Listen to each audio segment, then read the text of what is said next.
சொல்லப்பட்டிருக்கு. விசுவாசிக்கிறவர்கள் எல்லாரும் ஆபிரகாமுடைய சந்ததி என்று சொல்லப்பட்டிருக்கிறது. அந்த சந்ததி கிறிஸ்துவே, இயேசுவை ஏற்றுக்கொண்டவர்கள் நம்ம ஆவிக்குரிய சந்ததியாக ஆபிரகாமுடைய சந்ததியா இருக்கிறோம். ஆபிரகாமுக்கு வாக்கு பண்ணப்பட்ட எல்லா ஆசீர்வாதங்களும் நம்முடைய வாழ்க்கையில படிக்கும் என்று சொல்லி இருக்கிறார்.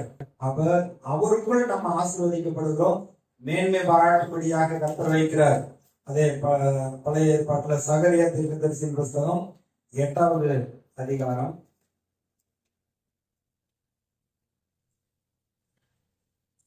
13வது வசனம் சம்பவிப்பது என்னவென்றால், யூதா வம்சத்தாரே, இஸ்ரவேல் வம்சத்தாரே, நீங்கள் புறஜாதிகளுக்குள்ளே சாபமாய் இருந்தது போலவே ஆசீர்வாதமாய் இருக்கும்படி நான் உங்களை ரட்சிப்பேன்.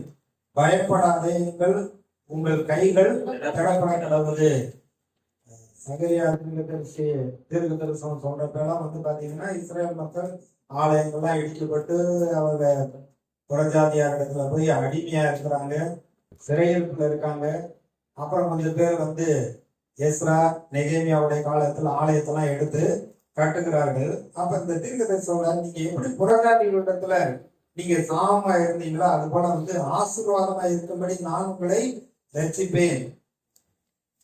ஏன் அப்படின்னா, இங்க தீர்க்க தரிசனமா இன்னொரு காரியத்தையும் கூட அவங்களுக்கு சொல்ற, சீயோன் குமாரத்தியே நீ கெம்பீரித்து பாடு, இதோ உன் ராஜா கழுதையின் மேலும் கழுதை குட்டியாகிய மரியின் மேலும் உன்னிடத்தில் வருகிறார். ஏன்னா இயேசு கிறிஸ்து வரப்போகிறார், மீட்க போகிறார், உங்களை ஆசீர்வாதமாக வைக்க போறார் என்று சொல்கிறார்.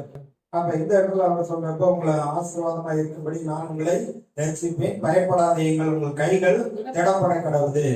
இது நமக்கு வாழ்க்கையில அப்படிங்கிறப்ப எந்த ஜனங்களும் நம்மளை சபிச்சு நம்ம வெறுத்து நம்ம ரொம்ப சாமமா இருக்கிறோம்னு அவங்க நினைக்கிறாங்களோ, அந்த ஜனங்கள் மத்தியில கர்த்தர் நம்மை மேன்மைப்படுத்தி உயர்த்தி வைக்கிறவராய் இருக்கிறார்.